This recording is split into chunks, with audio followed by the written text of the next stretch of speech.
Guys, ayun. Ito, good evening, no? So, kanina, yun, na kwento rin sa inyo na magaling tayong high street kanina. Actually, ito nga, kakauwi lang natin, no? So, hindi ko na rin na-video kanina. Kasi binilan natin si Lilo ng guys. Nung kama niya, no? Kasi nga, yung kama niya na ginagamit sa ngayon, ay medyo guys, medyo sira na rin.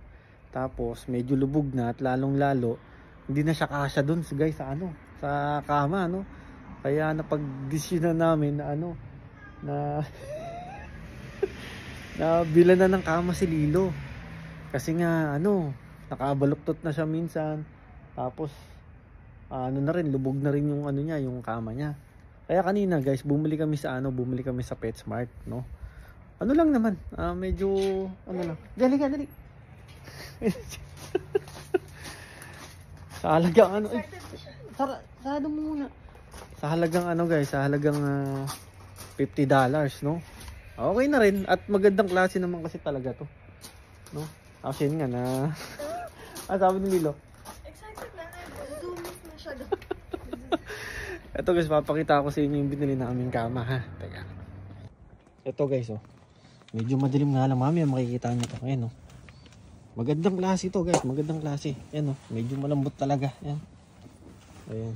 Walkman, tapos binilan din natin siya ng treats. Ito. Saka itong laruan niya. Ayan. Syempre hindi natin hayaan na yung mami niya lang ang mag-shopping, no?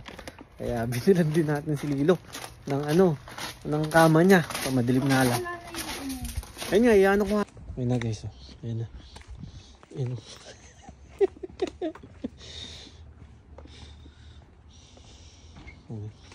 Lilo! Shhh! Oh! Teka, may pasalubong kami sa'yo. Hindi lang to. Oh! Wow! Wow! Tuwan-tuwa. Hindi ito.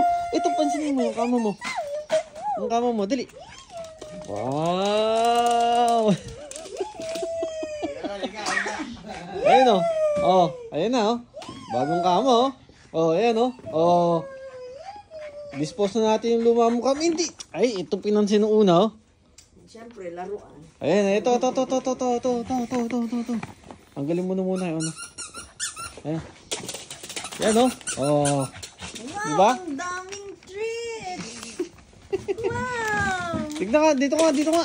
Punta ka rito, Lilo. Ang daming treats. Punta ka rito, dali.